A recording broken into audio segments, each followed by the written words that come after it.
Saudações, pessoal! Bom dia para quem vê esse vídeo de dia, boa tarde para quem já passou do meio-dia e boa noite para quem já está sob o véu noturno. Novamente, muito feliz em poder continuar essa apresentação sobre esses antigos deuses estrangeiros, como assim define o termo original grego daimon, e que somente depois da Inquisição da Igreja Católica Apostólica Romana, traidora de Jesus Cristo, travestiu esses mesmos de deuses para seres malignos só porque eram de outras mitologias, não monoteístas. Lembro a todas as pessoas que assistem esse vídeo que a participação de vocês não é apenas uma alternativa, mas a vossa interatividade é um valor que vocês agregam ao canal, como também participantes. Aliás, quem quiser participar, basta me enviar o pedido via e-mail no fim da descrição, pois mesmo que não saiba nada sobre o assunto e queira apenas perguntar algo no decorrer de cada vídeo, adorarei isso, ok? Como vocês merecem todo o meu respeito, mesmo que não entendam nada do assunto, eu também, como aprendiz, peço o mesmo respeito que lhes retribuirei. Como até agora, nos comentários a maioria foi excelente. Lembrem-se, o problema não é não saber, mas se torna um problema quando fingimos que sabemos e nos recusamos a aprender. Eu particularmente adoro aprender e lhes convido a me ensinarem. Além disso, como já falei em vídeos anteriores, bem antes dos romanos, lobinhos, Rômulo e Remo, mamarem da loba como seus ascendentes, dos que se mascaram hoje em dia como cristãos, já entre os hebreus, um grupo deles chamados de gnósticos, já definem o Deus monoteísta, ou na época o Jeová, como um anjo que se fez de todo-poderoso. Mas até hoje, ortodoxos, hebreus e cristãos chamam o anjo Jeová de Deus. E, sinceramente, apesar de familiares hebreus que me trouxeram esse sobrenome Levi, essa tradição de caçar adoradores de outros deuses não é exclusiva aos romanos, mas também já foi praticada antes por egípcios e depois por hebreus, descendentes de merovingios. Isso é importante destacar principalmente hoje, quando lidaremos com um dos principais personagens que mudou as mitologias no Oriente Médio. Politeísta até a época dos Sumérios, para então monoteísta, quando, segundo os registros arqueológicos, Marduk mandou para o inferno do submundo a deusa Leviatã. Para não tornar esse vídeo muito extenso, para maiores informações dessa mitologia, recomendo que leiam o livro Magia de Marduk, complemento do Grimório Necronomicon, vendido na editora Baco 2, conforme o link abaixo, ok? Mas apenas para explicar também um breve resumo de como isso aconteceu, claro, a maioria das pessoas não teve acesso às informações do Marduk, então é importante eu dar pelo menos um resumo. Aquela época era uma época de milhares de anos antes de Cristo, em que algumas das tribos hebraicas eram apenas alguns milhares de escravos dos sumérios, ou dos antigos deuses antigos, Enki e Enlil, e o paizão deles, Anu, que nunca deu a cara por aqui, quando os filhinhos dele trafegavam no nosso planeta. Isso foi antes dos hebreus fugirem ao Egito e se organizarem com outros povos também, que não eram só hebreus que tinham no começo não, mas eles se uniram a várias outras, entre aspas, famílias, para depois irem e formarem Israel, para então, depois, ou junto com, os romanos varreram de qualquer mitologia pelo poder. Justamente numa época como a única forma de garantir a sobrevivência do próprio povo migrante hebreu, que estava se relocando em Israel. Apesar de Israel, particularmente Jerusalém, até hoje, entre os seus manterem a mitologia hebraica no fanatismo ortodoxo, a boicotar um dos alicerces de Jesus Cristo, em que ele buscava tornar Jerusalém um centro de várias crenças pelo amor e não por leis ou pela força. Como os hebreus não adotam até hoje, mas respeitam os cristãos, o crime mesmo está nos mascarados romanos, com a sede no Vaticano, que até hoje se intitulam cristãos, mas num crescente apoio ao extermínio da própria religião deles, apoiando, por exemplo, o comunismo entre os seus. Sei que este vídeo não trata de política, mas somente os comunistas insistem que repetirem o mesmo erro dos antepassados deles dará um resultado diferente do que a derrota, a pobreza e a autocondenação. Entendam que o Vaticano levou muito a sério a questão dos pobres, que sob a fachada de protegê-los, atualmente mais continuam a colaborar para manter a pobreza, principalmente a intelectual, se contrapondo a quaisquer informações, até mesmo com provas materiais, inibindo o avanço da ciência, principalmente arqueológica. Afinal, acreditar nas mentiras do Vaticano, de que somente pessoas pobres e desinformadas razão deles manterem com tanto esforço essa pobreza no mundo. assim como nas muitas universidades castradas sobre a tutela de religiões monoteístas. Ressalto mais uma vez que não é atacado o cristianismo enterrado nas cinzas ou em alguns poucos registros trancados às 7 chaves da Biblioteca do Vaticano, mas a politicagem dessa religião a esquecer todos os outros alicerces do real cristianismo. Então, novamente, para quem não viu os vídeos anteriores, aqui não se nega o poder de Jesus Cristo, principalmente sobre os que buscam o poder sobre si com o próprio JC, ok? Façamos como Jesus, que nunca precisou caçar daimons e respeitava as diferenças, inclusive entre os seus 4 pilares de Jesus Cristo, no lugar dos 10 pilares de Moisés. Um deles era tornar a religião da casa de Jerusalém um ponto de união das outras crenças pelo amor, e não pela lei e pela força, como já disse. Isso que na perspectiva de Jesus e que seus apóstolos assassinados pelos romanos deveriam fazer. Infelizmente, todos esqueceram que a sede desse complô de assassino de Jesus Cristo, Roma, é, por coincidência, o mesmo lugar que se encontra o Vaticano, né? Pois é, saindo então do véu desse véu com tanta sacanagem proibindo a evolução humana, assim como de muitos arqueólogos na nossa história que tiveram seu caminho perturbado ou até mesmo boicotado por não enquadrarem seus achados no establishment religioso, e em qualquer lugar do planeta, Behemoth é muito importante quando, conforme a própria ciência, em particular a história e o seu History Channel, partimos desde a célula humana moderna, onde foi comprovada em seu site Teste Descubra o seu DNA alienígena, que nós somos descendentes dos extraterrestres. Pelo menos o Homo sapiens. Quando pesquisamos na arqueologia e não na ufologia, quais registros alegam essa nossa ascendência, imaginem onde está ou estava cheio desses registros. Suméria. Pois é, adivinharam por que os acadêmicos se aprofundam tanto no estudo de base somente nos imperialismos predominantes do nosso planeta em diante? Predominantes eu estou falando do romano e os imperialismos posteriores. Antes, um outro é abordado, mas muito pouco. Mas para aprendermos a mitologia real que envolve Leviatã, precisamos entender a contrabalança chamada Behemoth. Lembro que falo da mitologia e não biologia, geografia ou o ovo da teologia, que só aceita e venera a si mesmo e na sua casca intelectual. A simplicidade uníssona de um buraco sem fundo que teria jogado a contrabate de Behemoth, chamada Leviatã, é apenas uma única tarja que os sustentáculos vaticanenses colocam no olho de seus universitários. Sobre a minha segunda edição do Carpe Nihilo, que fiz sobre o Grimorium Verum, estou terminando. Faltam apenas alguns itens, caso eu não tenha nada mais a acrescentar. Mas apenas a introdução. Repleto de técnicas até hoje pouco ou nunca falados em vídeos para operar com os deuses estrangeiros, tão combatidos pelo monoteísmo. Mas vamos lá. Para entenderem sobre o que eu falei, sobre o Behemoth. Aonde aparece o Behemoth? Nos apócrifos e pseudopígrafos judeus, como o livro de Enoque, no século II a.C., o Behemoth está entre os monstros primitivos e inconquistáveis da terra, enquanto o Leviatã é o monstro primordial das águas do mar e Ziz, o monstro primordial do céu. Então, Behemoth da terra, Leviatã da água e do ar é o Ziz. Z-I-Z, ok? O terceiro. Mas aqui falaremos apenas do Behemoth. De acordo com esse texto, o Leviatã vive no abismo, enquanto Behemoth, os monstros terrestres... Aí então, é uma questão muito interessante, que Behemoth não diz que é só um ser, mas são vários seres, é plural. Ele vive em um deserto invisível a leste do Jardim do Éden, conforme 1 Enoque 60, de 7 até 8. Também é referido no livro de Enoque, capítulo 58, verso 8:1, no Apocalipse Etíope de Enoque, do século II também antes de Cristo, até o primeiro século depois de Cristo. Foi nessa seguinte descrição das origens desse demônio.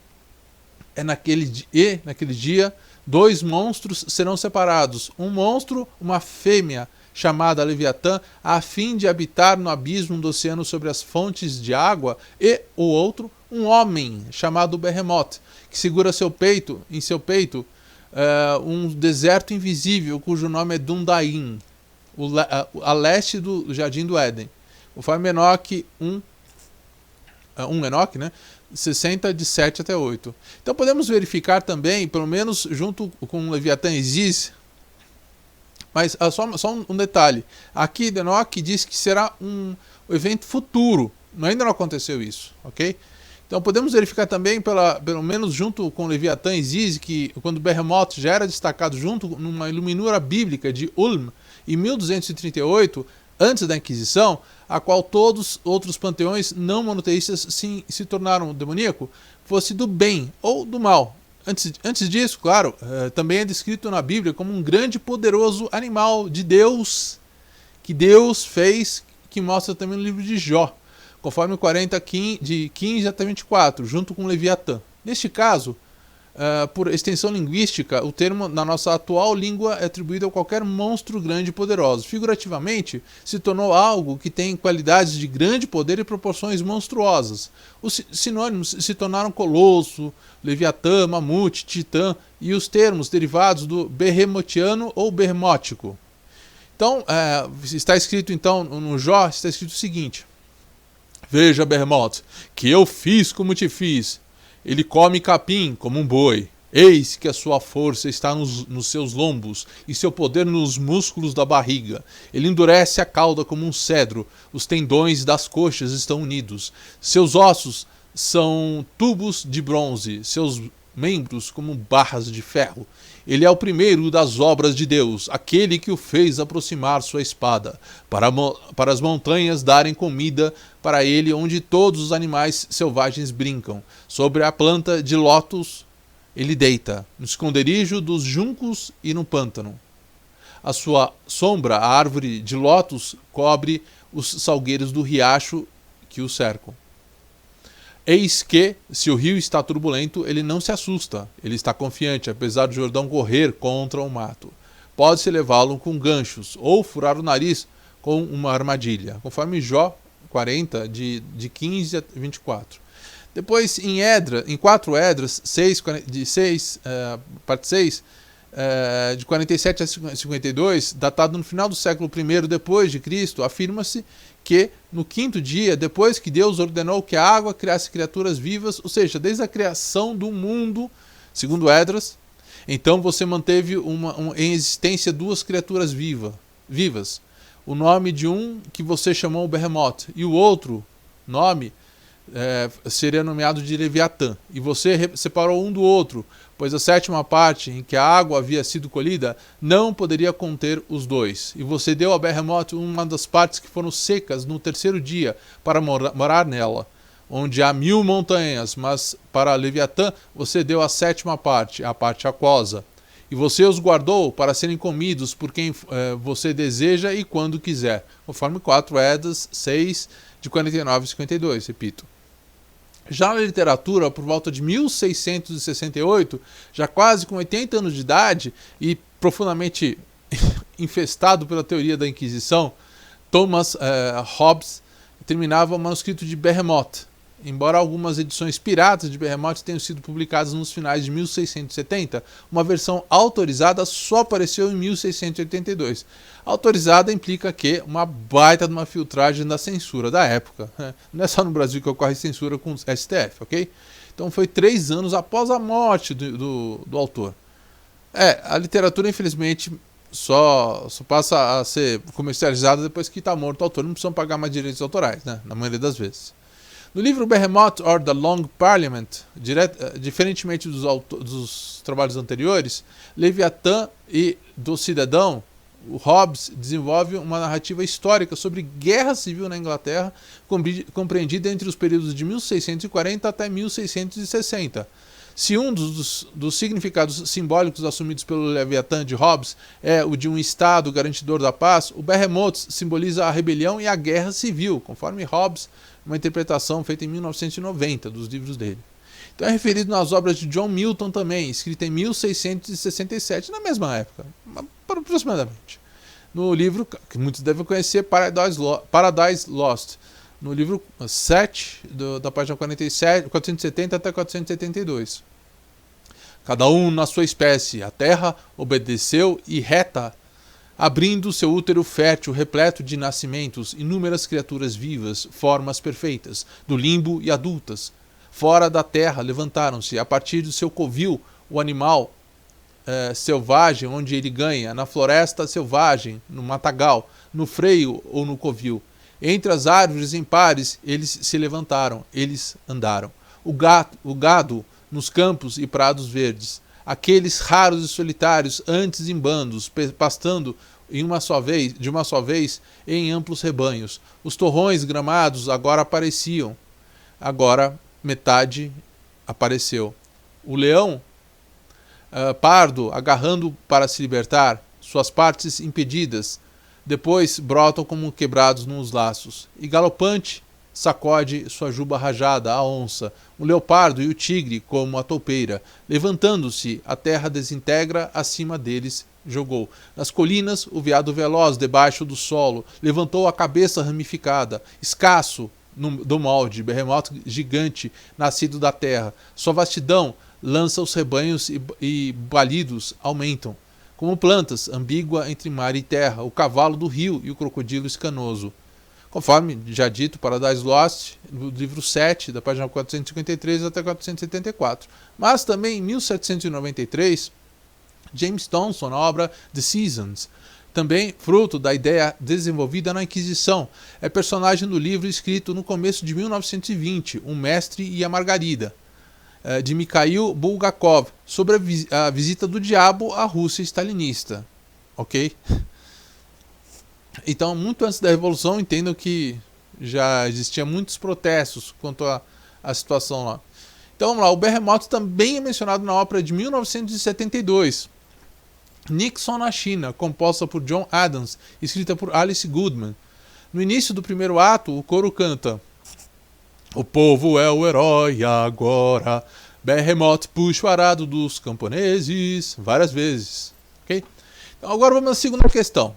O que significa este nome, pelo menos do hebraico? Vamos lá.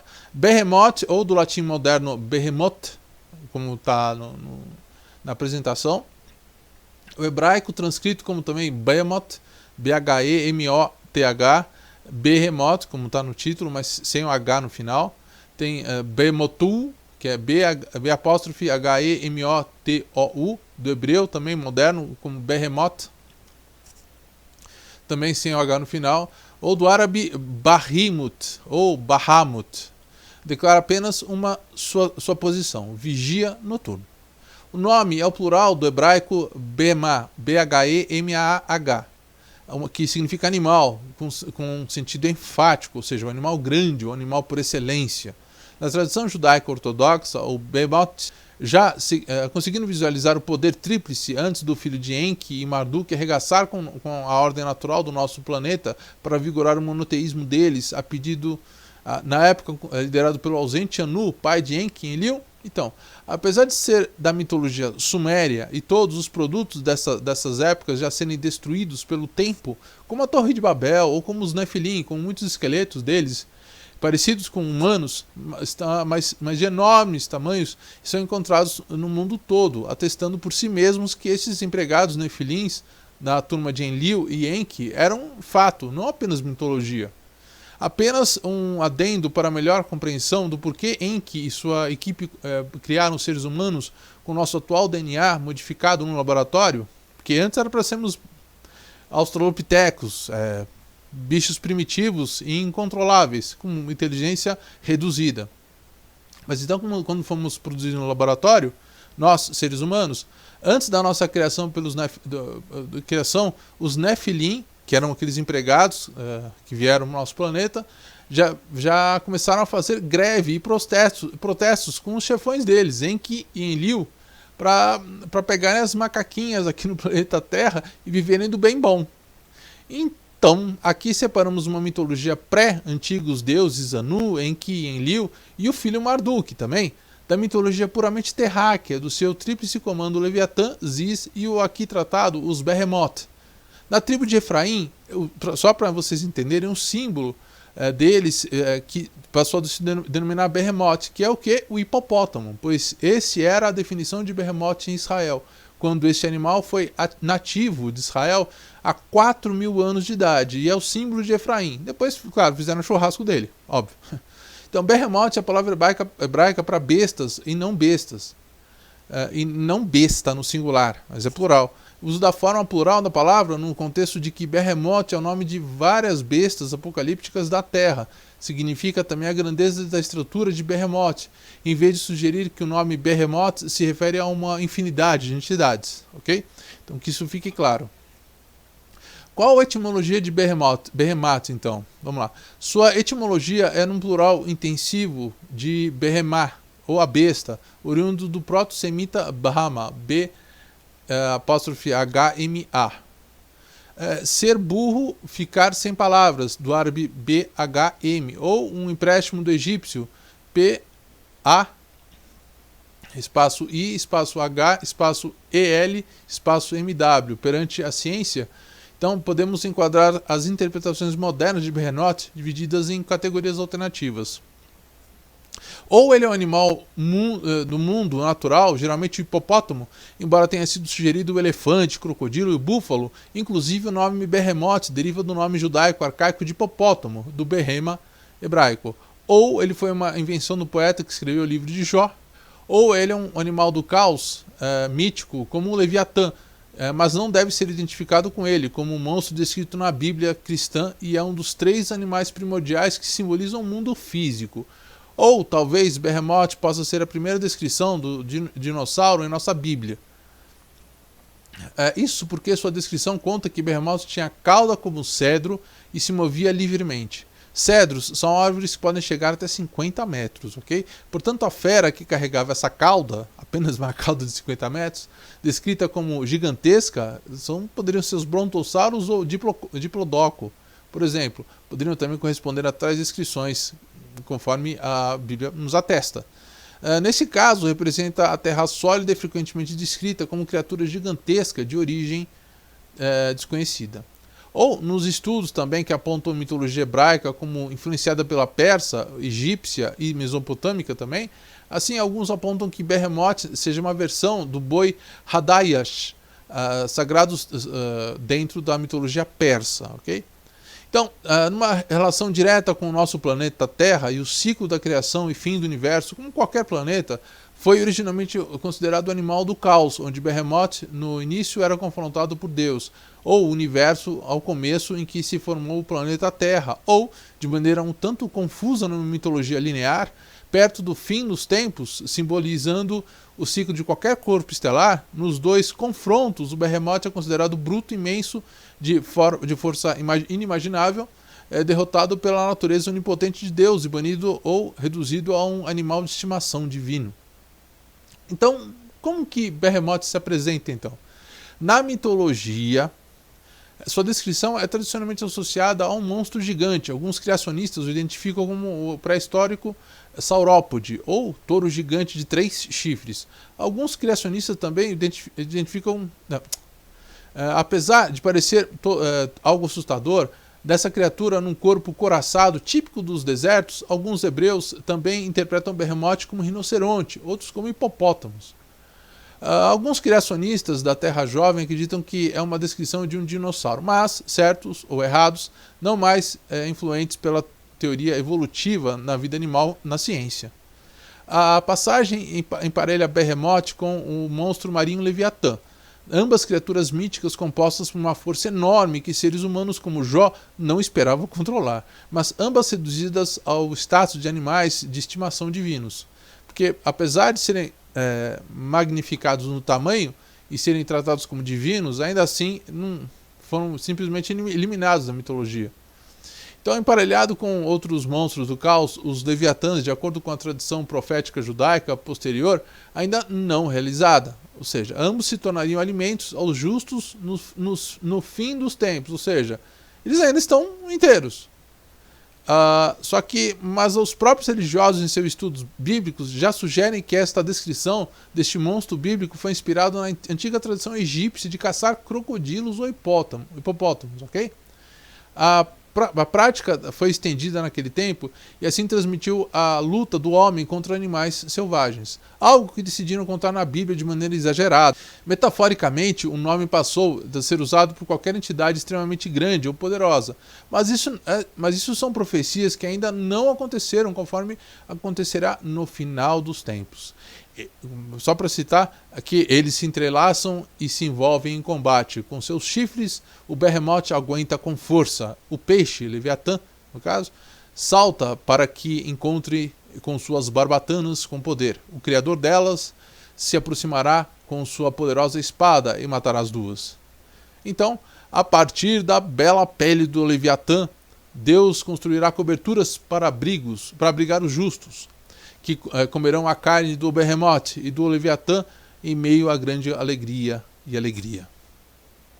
Então, na prática mágica, na Árvore das Sombras, o autor Demon Barzai descreve Behemoth se manifestando como um dragão esquelético e explica que essa aparência significa a coincidência de atributos terrestres e cônicos na fisionomia do demônio. Barzai também afirma que Behemoth se manifestará como boca monstruosa, tipo caverna. Como podem ver na ilustração desse vídeo, tem, no caso, fiz questão de exemplificar isso. Porque na qual a pessoa feiticeira pode entrar num plano infernal. Isso é bem parecido também com, quem já pôde ler, o papel de Yog-Sothoth na magia criada por H.P. Lovecraft. Barzai escreve que Behemoth costuma representar enigmas ao celebrante, o que exige que se olhe para dentro e, ao fazê-lo, ambos testam a pessoa a gerar epifanias de autocompreensão dentro de si. Aliás, só para comentar, o livro que eu escrevi já tem um capítulo sobre epifanias, que raramente eu vi nos autores brasileiros, ou até mesmo estrangeiros, se aprofundarem sobre isso. Pelo menos na magia da mão esquerda. Então, as interpretações tradicionais do folclore abraâmico interpretam Behemoth como um hipopótamo, elefante, crocodilo, búfalo e dinossauro. No entanto, praticantes da magia demoníaca geralmente descrevem Behemoth como dragão. Disse também que o espírito é capaz de assumir a forma de gatos, raposas, cães e lobos. Então, qual a missão do sumério Behemoth na visão dos escravos hebraicos? Segundo a tradição judaico-ortodoxa, a missão de Behemoth é esperar pelo dia em que Deus lhe pedirá para matar Leviatã. Ou seja, apesar dos manuscritos, versos restantes da resumida criação de nosso planeta em Gênesis, ao que chamam Antigo Testamento, uma criatura marinha que, apesar de descrita enorme e monstruosa, maior que Behemoth e descrita por alguns como parecida com uma baleia. Então, conforme a descrição da Bíblia, se contrapõe ao atestado de Ensudbar e também o texto de Magan, onde denomina Leviatã como Tiamat. As duas criaturas então morrerão no combate, mas o Behemoth será glorificado por cumprir sua missão. Então a carne dos dois monstros será servida em banquete aos humanos que sobreviverem. Lembrando que aqui nos escritos sumérios, e conforme abordado no livro Magia de Marduk, na tradução dos arqueólogos dos achados escritos na mitologia suméria, na maioria a tradução foi que Marduk teria matado Tiamat. Marduk, só para quem não sabe, é o filho do Enki, que teoricamente foi criado no laboratório para ser um monstro de batalha, que derrotasse tudo e todos. E depois também a Torre de Babel foi criada em homenagem a Marduk. Aí fica mais fácil para vocês compreenderem por que existe na mitologia a Torre de Babel. Era uma homenagem, não sei se foi feito sob mando do Marduk ou se foi para o Marduk. Isso é indiferente. Mas isso foi pela vitória dele, entre aspas, sobre Tiamat e sobre, principalmente Tiamat, só que fica oculto se também estava incluso o Behemoth. A não ser por outros autores, como eu falei antes.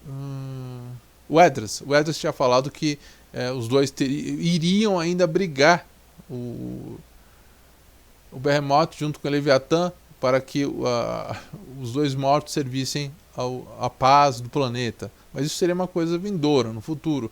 E já no livro do livro de Magan, seria uma coisa já do passado. Então, fica em xeque se realmente o Marduk apenas mandou Leviatã para o fundo do abismo, sem necessariamente matá-la, ou se realmente foi ele venceu essa batalha toda. Então, como já estamos acostumados com gente que fala que faz, mas realmente fazer fica num espaço enorme, é que deixa esse espaço para vocês decidirem. Porém, então, esse ataque ancestral gratuito do monoteísmo ao politeísmo realmente fica numa descrição descabida. Isso eu estou falando do monoteísmo dos sumérios, dos deuses antigos, que eram Enki, Enlil, Marduk e o paizão oculto, que é o Anu.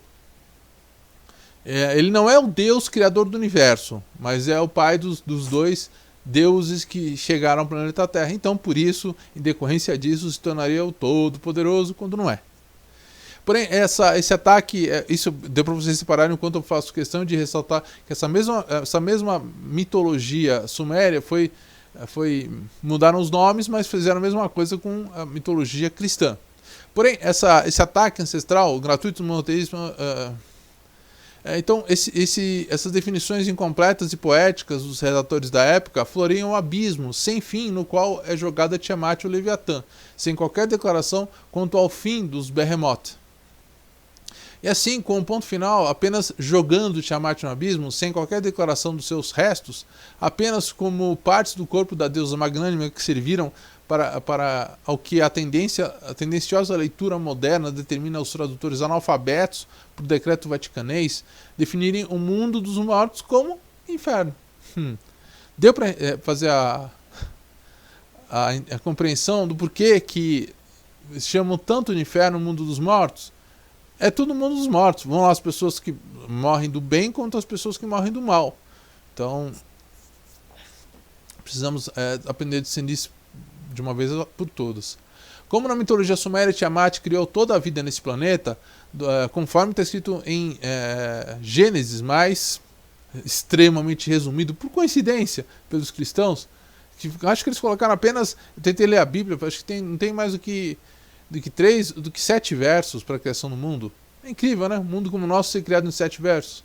Então, como ela criou toda a vida no nosso planeta, da qual restou pouco a contar nos mitos em Ur, anteriores aos deuses que mataram os antigos, no texto Magan, até mesmo a primeira batalha dos deuses antigos contra os antigos que eram Tiamat e Leviatã, Behemoth e outros.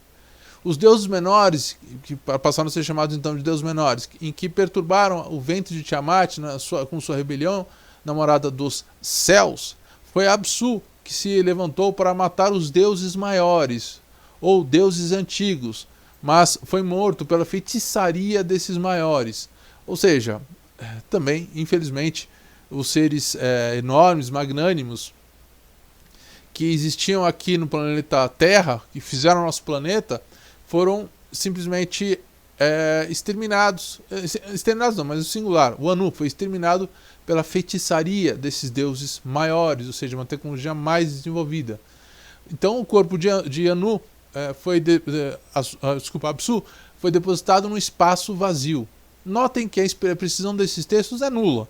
Então deixam os leitores sem qualquer localização, como se estivéssemos em contato com djinns que se deslocam no espaço e tempo indefinidos, ou, na interpretação moderna, como se entrássemos no contato com seres intraterrenos que se deslocam ao desconhecido num piscar de olhos e somem. Mas então, afinal, qual é o papel desse mito na magia diante do também buraco deixado na mitologia para que um dia vá matar Tiamat ou Leviatã? Para quem pratica magia, ciente ou subconsciente, ao acessar esses planos desconhecidos pelo senso comum, Behemoth preside todos os banquetes e festas no inferno, conforme a Wikipédia. Na prática da demonologia, Behemoth é conhecido como demônio da força animal. Notamos uma simbologia a relacionar a fome desse ser por vegetais e sua contemplação com o elemento água perante a visualização de Behemoth, simbolizada como hipopótamo em certos relatos mais recentes, do que toda a monstruosidade indefinível de muitos autores. Talvez por ser uma das poucas formas ainda palpáveis concebíveis à definição de uma construção genitiva direta, mas a pronúncia conforme os posteriores descendentes coptas. Mas aqui tem um bom espaço para a prática da magia cabalística, e quando existem 5 reinos dentro dos Clifá na Terra Negra, e cada reino é a habitação de uma das gerações das entidades descendentes da cópula dos observadores comunidades. Observadores Nefilim, ok?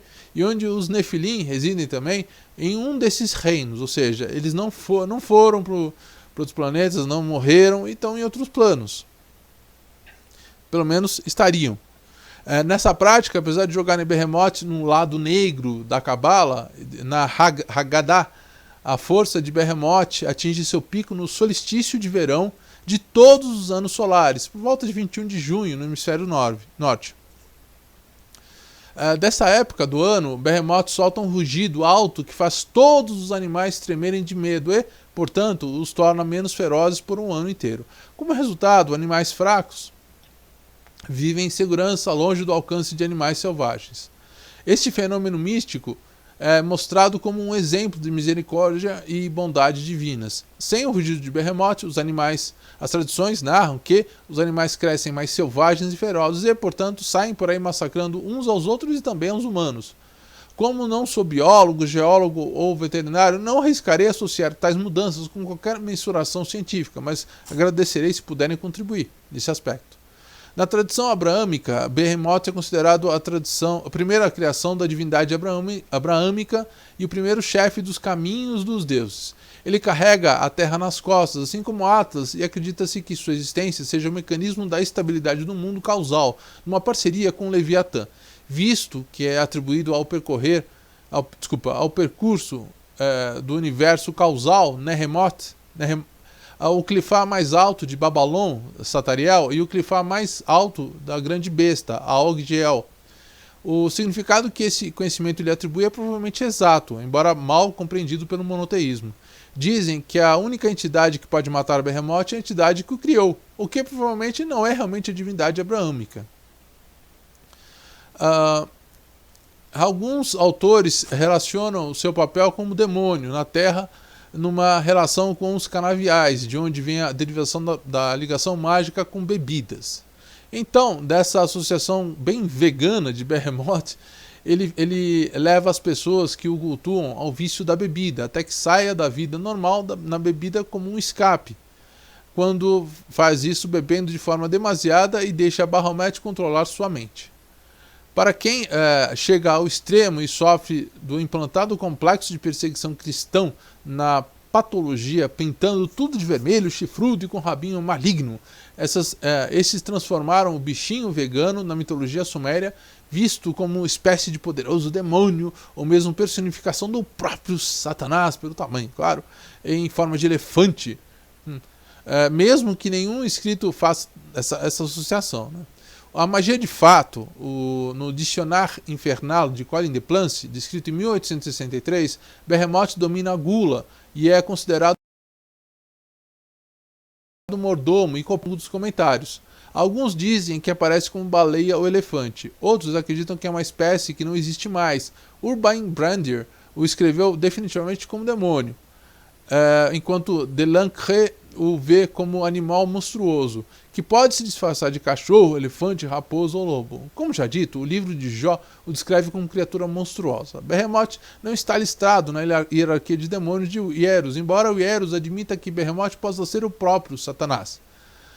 Também é dito que, em referência ao capítulo 40 de Jó, rabinos fazem dele grande assado no festival de Messias, porque ele pode comer tanto feno quanto carne bovina. Eles formam um assado grande o suficiente para que Behemoth devore o feno de 1000 montanhas por dia, como ele come desde o começo do mundo. Ele nunca sai dessas montanhas, pois se o fizesse, o tempo seria interrompido. Os rabinos também afirmam que Deus matou a fêmea da espécie para que ela nunca pudesse se reproduzir. Claro que isso se casa com a demonologia abraâmica, onde Behemoth é vigia noturno a supervisionar festas do inferno e oferece entretenimento musical. Descrito como demônio da indulgência e atribuído às fileiras de guarda dos adeptos das adegas do inferno, grande copeiro da casa real e um dos 9 comandantes dos exércitos infernais. Chamado demônio do desespero e presidido pelos prazeres da barriga. Viu porque tem aquele barrigão? Então, na magia, quais os traços da personalidade de Behemoth quando se convoca-o? Vamos lá. Se os parâmetros para definir a personalidade de Behemoth forem os escritos presentes na Bíblia, não se pode fazer uma definição se o seu comportamento era voltado para o mal ou para o bem. A mitologia aponta que ele foi uma das mais poderosas criaturas criadas por Deus e monarca no reino animal. Este é mais um exemplo do que, mesmo criatura criada por Deus, o analfabetismo cristão faz questão de definir como demônio. Então realmente terá ambas utilidades. Só não achei um anjo hipopótamo para equilibrar a balança na política religiosa vaticanesa, ok? Então vamos lá. Quais os nomes de Behemoth? Nomes: Behemoth, Behemoth, com T mudo, Behemoth, B-H-E-M-O-T, Behemoth, Behamoth, Bahimuth, Behamut, com T mudo, Garrin, Geakirna, Nahili Tisat, Dundatamin, Gaia, Terra, nosso planeta, Jeb e Tsatogwa. Então, esses nomes, ainda bem que o V.K. Errano, que é um autor estrangeiro, que ele acrescenta muitas informações para a prática da magia com esses seres. E, claro, para você poder praticar magia com esses seres, noto desde já que você precisa se desvencilhar do perfil cristão deles, de serem chifrudos, aquela besteirada toda. Porque é uma ilusão de cristão, uma patologia. Que ao estudarmos o cristianismo em si, vemos que o Vaticano criou, em 1200 e pouco, foi monstros para perseguirem os cristãos, que senão eles não iam mais aceitar as regras que eles impuseram diante do nome de Deus, ou nome de Jesus. Porque era tudo uma farsa. Okay? Até hoje é uma farsa. Quais o cristianismo do Vaticano, não o cristianismo real? Quais as considerações mágicas a consideradas na ritualística com Behemoth? Os títulos dele são ele como chefe copeiro da Ordem da Mosca. Ele personifica o planeta Terra, okay? Ou o elemento Terra também. A direção dele é sudeste, sudoeste ou sul. Na geometria, os números mais fortes são 447 e 453. Ele trabalha tanto de dia quanto de noite, ou seja, isso não faz diferença não. O dia santo mais poderoso para trabalhar com ele são os solstícios de verão. As cores são... um obséquio aqui é que aqui no hemisfério sul as datas são variadas aqui. Enquanto que lá é o mês de julho, que é o verão, aqui o mês de janeiro, que é mais o mês de verão aqui predominante no solstício, ok? Mas vamos lá. As cores predominantes são amarelo, roxo, cinza, verde, azul, índigo e vermelho. O seu pai é o Deus, o Criador, o real Deus Criador do planeta, que afinal, daí é que vão se encontrar as respostas, ok? Ele é onipresente, então ele não é bem ou do mal.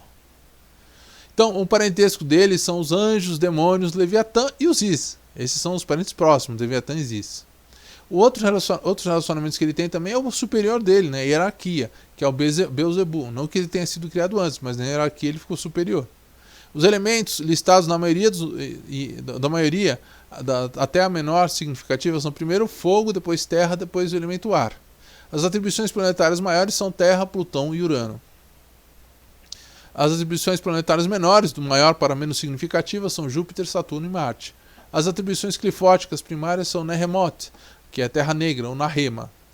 A clifótica secundária é a Ogiel, que é Urano, Beelzebub, e depois Satorial, Saturno e Lucifug, Focale. As atribuições estelares são Algol primário, depois Arcturus, Sirius e Spica. Behemoth também aparece na tradição da arte primitiva como dragão da terra e no folclore cabalístico esquecido como regente de Nahemoth, ou a Terra Negra, Nahema. Na demonologia diz-se que Behemoth reside no deserto invisível a leste do Jardim do Éden. Como Leviatã é o animal apocalíptico do mar e Ziz é o animal apocalíptico do ar, Behemoth então se tornou o animal apocalíptico da terra. Na prática, então, quais podem ser as explorações de Behemoth? Sua energia é descrita sempre como muito dinâmica. Okay? De acordo com The Complete Book of Demonology and Magic, do J. Thorpe, o Behemoth rege o dinheiro, prosperidade e sorte. Em Queen of Hell, do Mark Allen Smith, se refere a Behemoth como dragão da terra. Dragão. E o descreve como uma poderosa força de poder draconiano. Okay? De acordo com Smith também, o Mark Allen Smith, o dragão viaja através e extrai a energia ilimitada das linhas de poder primordiais que interligam os pontos de energia desse planeta. E que principalmente os druidas sabem muito bem. E temos aqui no Brasil alguns pontos muito importantes que poderiam ser explorados, caso algumas pessoas assumissem aqui. Mas isso deixamos ao longo do tempo, porque por enquanto ainda não é muito desenvolvida a magia no Brasil. Não subestimando as pessoas, mas a sociedade ainda boicota muito as nossas atividades. Então, infelizmente, temos que ser mais discretos. Enquanto a filosofia bárbara, principalmente cristã, impera sobre o nosso país. A partir dessas linhas que o dragão da Terra tira muito da sua energia, mas não todo o seu poder, ok? Em Queen of Hell, Smith também descreve, pelas palavras dele, a altura de Behemoth é governada pelo qual submersa na terra permanece seu corpo. A pele é de cor semelhante a iridescente marrom avermelhado de Belial, e as manifestações de Deus com chifres de Lúcifer. As vésperas são inconfundivelmente répteis, grandes ovais, amarelos com bebidas cortadas do centro. Há confusas características deste poderoso titã. Ele é Behemoth, o dragão que mora ao lado iluminado de Malkuth. Quais, então, cautelas devem ser tomadas quando se trabalhar com Behemoth? O gigante deve ser recebido como qualquer outro deus ou espírito da arte antiga, com cortesia e vontade firme, após o que todas as intenções devem ser declaradas e as instruções necessárias dadas. Nada tão complexo. Claro, desde que você detenha um respeito. Aí a coisa pode fluir. Quais os locais de poder de Behemoth? Behemoth pode presidir também sobre encruzilhadas, cavernas, montanhas, desertos e rios. Lugares na terra, naturais. Então, para quais finalidades é mais conveniente convocar Behemoth? Ele pode ser chamado em magia de execração e a colocar maldições de vários favores, vampírico, letal e não letal. Seus auspícios são úteis na busca da comunhão com o eu superior, no alinhamento com a verdadeira vontade e no trabalho das sombras, escuridão. O gigante pode ser chamado a fortalecer o mal olhado e capacitar o duplo astral. Ele pode conceder à pessoa praticante a capacidade de lembrar seus sonhos e interpretar suas mensagens. Ele pode fortalecer a chama negra, ele ensinar a transformar seu duplo astral num urso, vampiro ou dragão. Ele pode também melhorar sua memória de curto ou longo alcance. Liberta também do vício ou cura parcialmente sintomas desses vícios também. E despoja nas barreiras mentais as suas percepções psíquicas e a manifestação de suas feitiçarias. Behemoth pode ser chamado para trabalhos de necromancia e magia da natureza. Ele pode ser chamado também magia para consertar relacionamentos românticos existentes. Ele pode capacitar sentidos psíquicos e seus auspícios a estarem aptos ao trabalho da Kundalini. Ele pode também incitar nas suas circunstâncias materiais e engendrar a alteração de sua psique, e disse que ele é o guardião dos tesouros enterrados na terra. Quais métodos de adivinhação mais recomendados por Behemoth? Na adivinhação, Behemoth é especializado no uso de pranchas Ouija, runas nórdicas, ossos, baralhos de tarô e bolas de cristal. Também especialista em quiromancia. Quais destaques rituais são relacionados a Behemoth? É importante que as atribuições clifóticas menores de Behemoth são Satoriel, Saturno, Lucifag e Aogiel, Urano, Belzebu. Estes são os dois clifás aos quais Edom Belial é atribuído. Separado de Belial, Edom Belial é o arquétipo do perfeito mago negro, atribuído, portanto, aos dois penúltimos clifás da segunda coluna clifótica da grande besta e a coluna clifótica da grande puta, ok? O relacionamento de Behemoth com esses dois clifás nos diz muito sobre sua natureza. Onde está o deserto em que localiza Behemoth?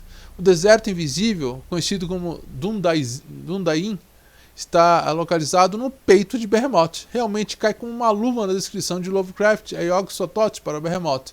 Yog-Sothoth conhece o portal, Yog-Sothoth é o portal, Yog-Sothoth é a chave e guardião do portal. Passado, presente, futuro, todos são uno em Yog-Sothoth. Quais encantos mágicos apropriados? Ari, Refu, mata dragão, significa, é um mantra criado por Daimon Barzais para Behemoth, segundo a Árvore das Sombras, a obra dele.